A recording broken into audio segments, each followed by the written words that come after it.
Une autre question. On disait tout à l'heure que celui qui ne travaille pas ne mange pas. Un homme de Dieu, aujourd'hui on voit des hommes de Dieu qui ont des assemblées, ils ne travaillent pas. Maintenant, comment faire? Parce qu'il y a d'autres qui disent que non. Le Seigneur m'a appelé, donc il laisse en temps plein, il ne travaille pas. Comment il fait? Parce que l'homme de Dieu doit travailler pour pouvoir apporter. C'est-à-dire qu'il y a les indigents. Comment il va faire pour s'occuper de ces indigents? Puisque le Seigneur l'a appelé à temps plein, donc c'est-à-dire qu'il laisse le travail. Il travaille seulement pour le Seigneur. Comment il va faire pour s'occuper des indigents? Nous avons déjà répondu à cette question. Et nous instruisons, nous disons que à l'église primitive, Pierre n'avait pas un bureau. Jean ne répondait pas à un salaire au mois. Il travaillait. L'apôtre Paul témoigne, il dit, j'ai travaillé de mes propres mains pour soutenir les églises. Mais ce sont des serviteurs de Dieu invétérés qui sont des modèles. Donc, c'est une manipulation. C'est-à-dire qu'essayer de vivre sur le dos de quelqu'un, l'apôtre Paul dit que je n'ai jamais été sur votre charge. Mais tous ces pasteurs-là sont sur la charge de leurs brebis. Ce qui est faux. Parce que la Bible déclare que c'est le supérieur qui bénit l'inférieur, ce n'est pas l'inverse.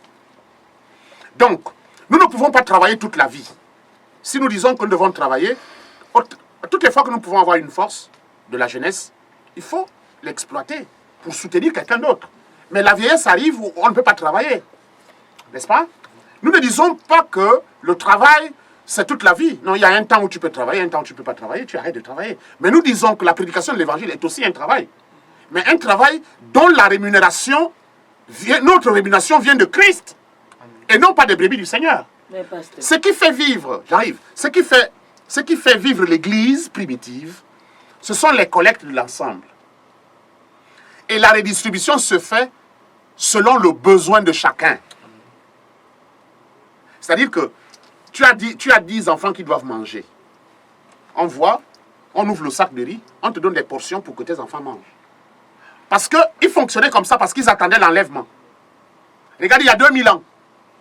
Mais nous, on est plus proche de l'enlèvement. Mais on devient plus pire même qu'eux. Alors que c'est un système qui va faire vivre tout le monde, mais de manière équitable. Les contributions de tous pour la redistribution à chacun selon son besoin. Ça, c'est le principe de l'église primitive.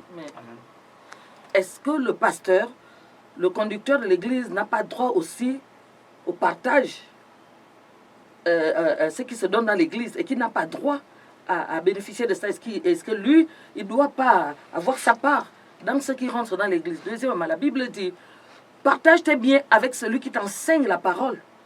Et cette parole-là, l'homme de Dieu, vous la mettez où? L'apôtre Paul enseigne un principe de la semence, de la production et de la redistribution. C'est le spirituel, c'est la semence spirituelle qui produit la matière. Ce n'est pas l'inverse. La matière ne peut pas produire le spirituel. Lorsque nous avons semé le spirituel en vous, le spirituel produit en toi le spirituel et la matière. Qu'est-ce qui est plus important dans ta vie? C'est le spirituel ou c'est la matière? Le spirituel. Mais si nous pouvons partager la matière temporellement pendant qu'on est sur la terre, y a-t-il un problème? Aujourd'hui, beaucoup de personnes ne bénissent plus l'église parce qu'effectivement, il y a beaucoup de prophètes qui disent que, qui mettent aussi ce genre d'homme de Dieu dans l'escroquerie, qui disent que non, moi je ne peux pas donner mon argent à l'église, sinon le pasteur va bénéficier. Il n'accepte pas justement la parole qui dit que j'ai des droits, cet homme a des droits. Parce que même Paul, quand l'homme de Dieu dit, Paul dit, j'ai des droits. C'est lui-même qui a refusé, j'ai des droits. Je dois prendre, je dois bénéficier.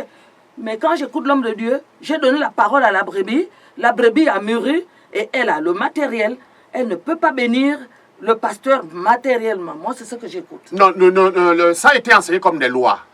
Et c'est ce que nous renversons. Nous voulons que ces choses se fassent par l'amour et non pas des lois.